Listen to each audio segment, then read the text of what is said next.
all these places are our brothers. We're living like neighbor. Somebody was talking the other time, say, Edo, this. Before there was Oba Bini, there's ESAN, the greater one, ESAN. People don't know about that. Go and read. The Ishan people know what I'm talking. The Ishan who are educated, they know. ESAN existed for centuries. Before we talk of Oba reigning. ESAN.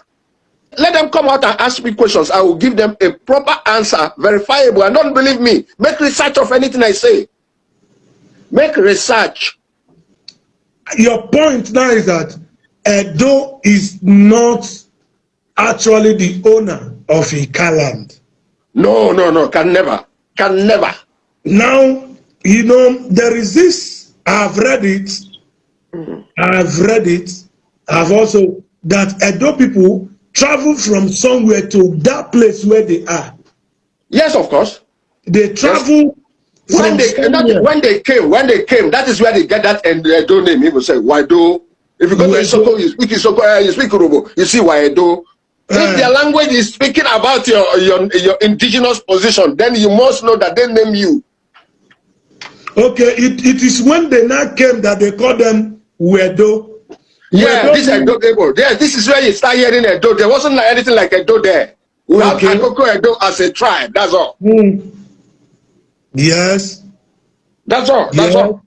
Nothing like that. Every other thing. If Edo man says it, tell him what language were they speaking. Where do they write it?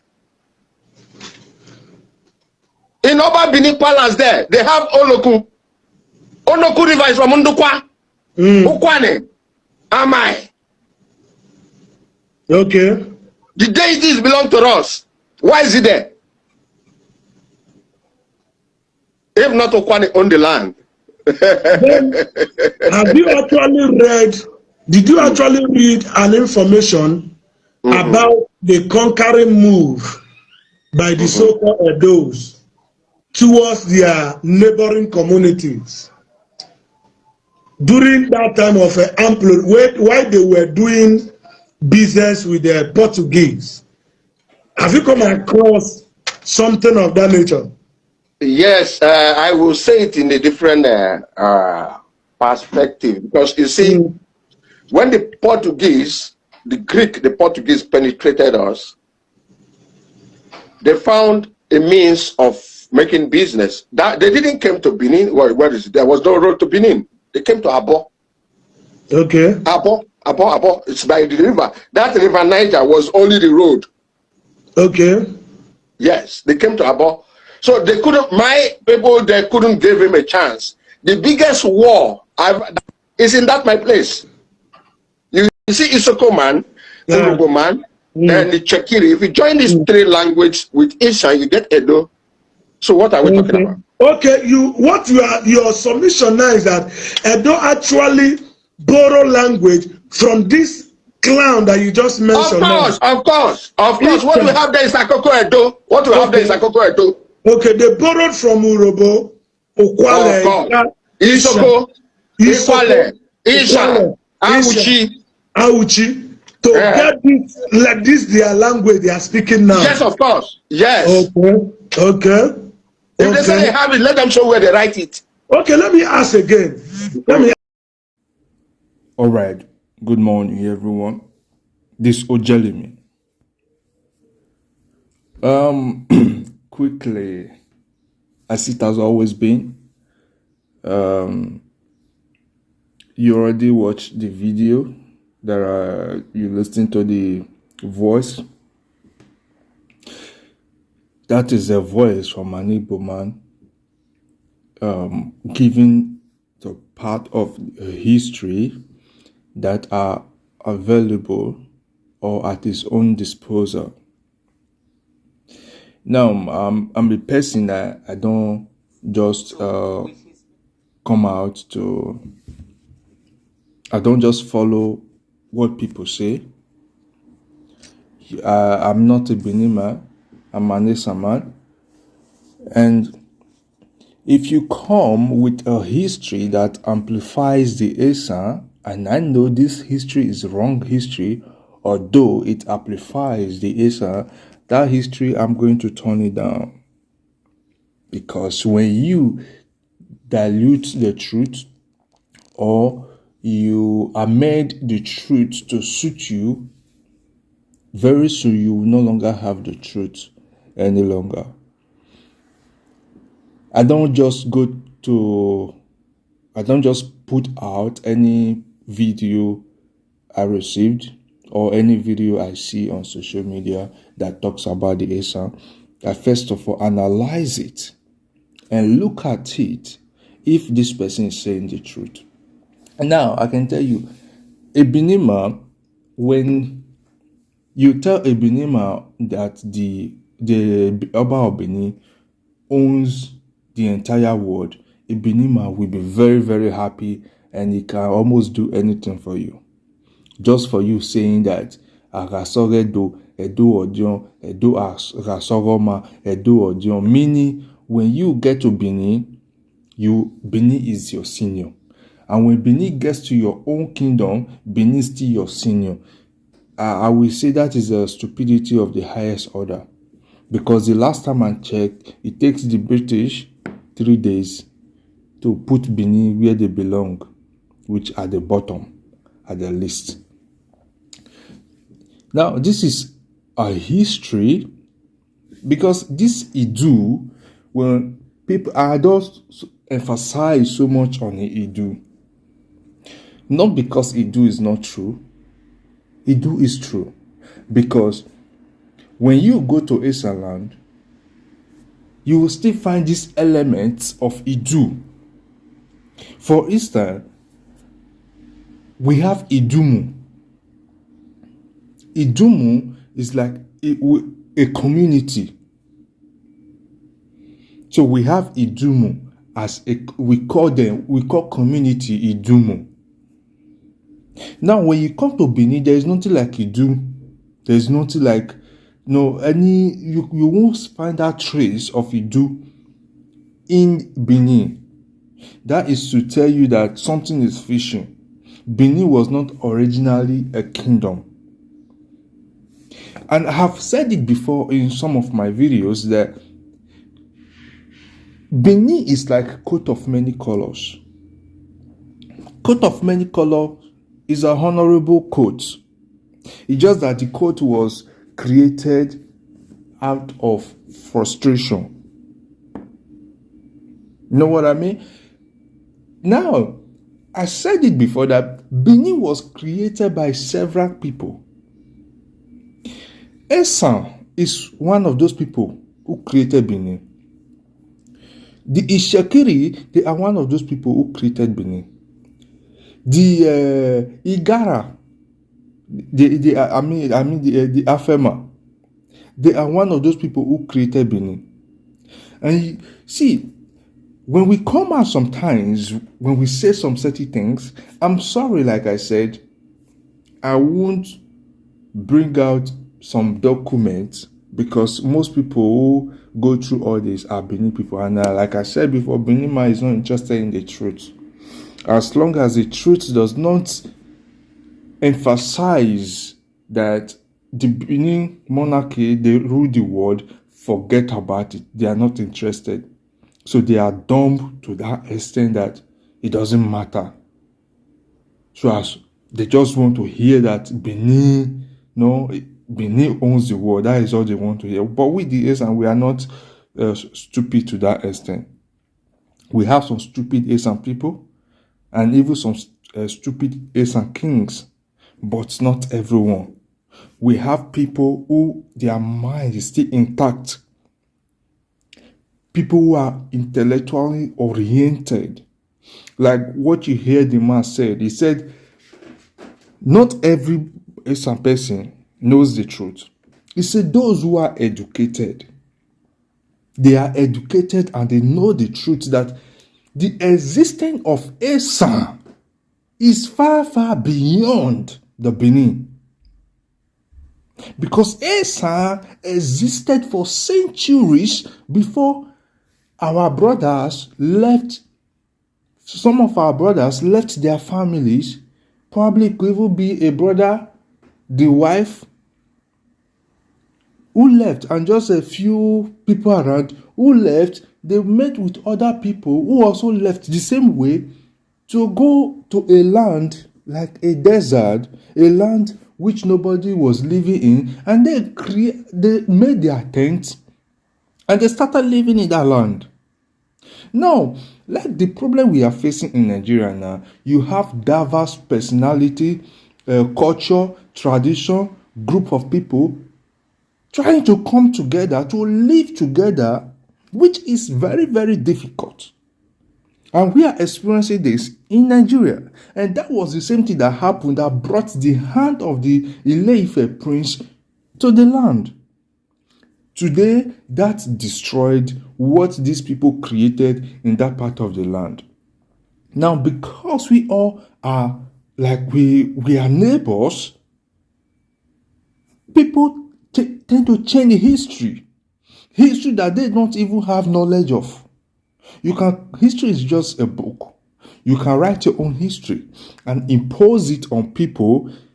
As long as they keep reciting it for years, definitely children who had no knowledge of the truth will be born. And once they are born, whatever they came to meet on ground, they learn it. As soon as they learn it, I tell you, new generation are more worse than previous generation. So this is how all this nonsense continue. And with the ESAN, we feel reluctant always, regardless what happened. And this has cost us a lot, that our identity is now being attacked. And we still keep quiet.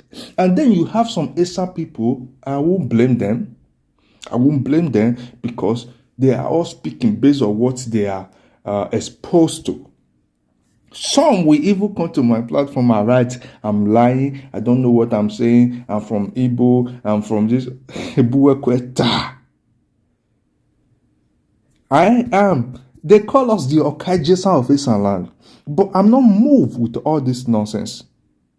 Because even we, the Irua, being the Okajesan of ESAN land, people talk about how the controversial move, how everything. I'm not interested in all those things. The only thing I'm interested in, see that there is school in ESAN land. There are companies living in ESAN land.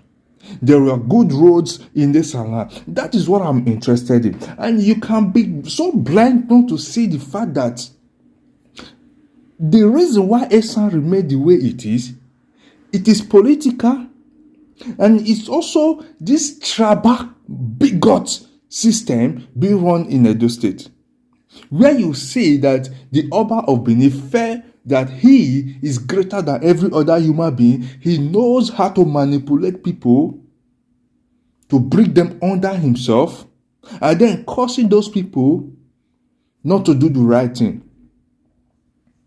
This is the issue we are having in the state.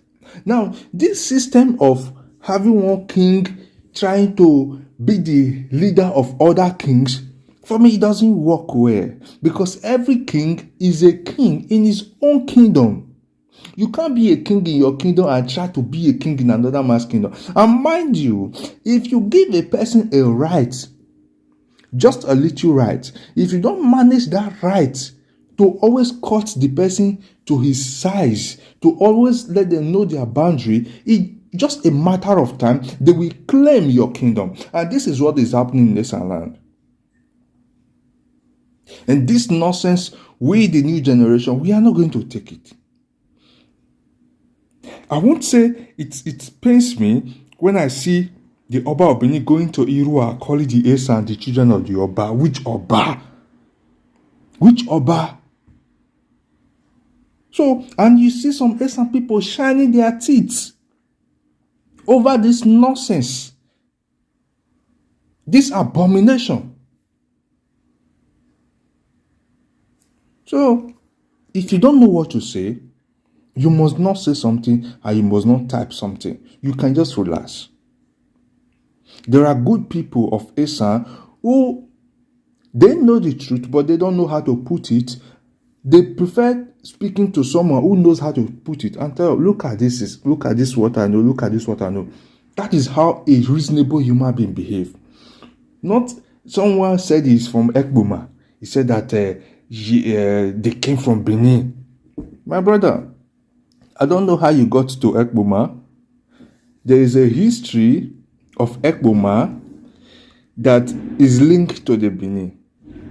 Now, this history, let me educate you. I'm not from Ekboma. I'm from Irua.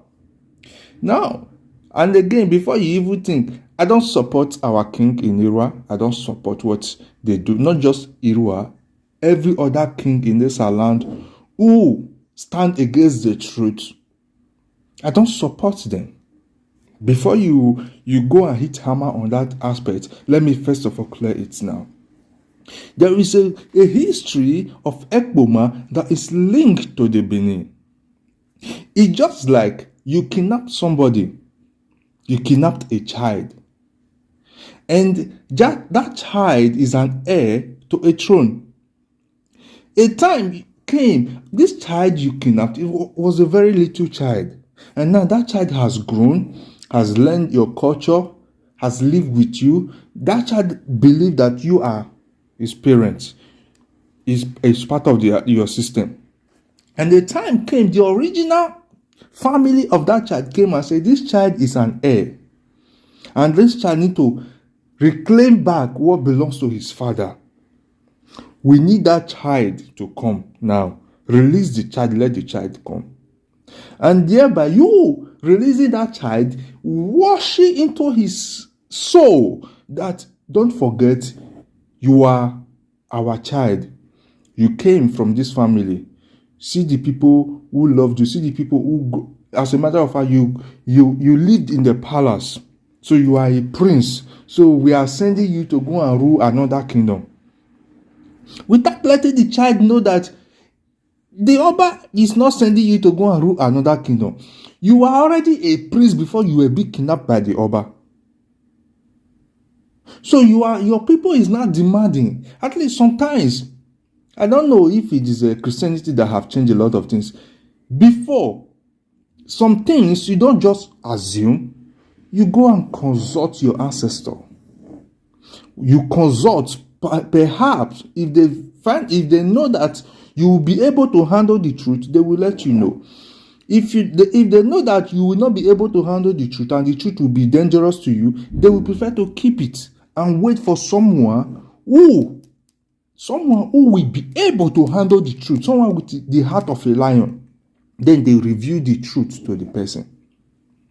This is where we get things wrong. So when an Ekbo Mama come and say we are from Benin, you don't know your history. You only know the part before the Red Sea. You only know the part after the Red Sea. You don't know anything that happened before the Red Sea.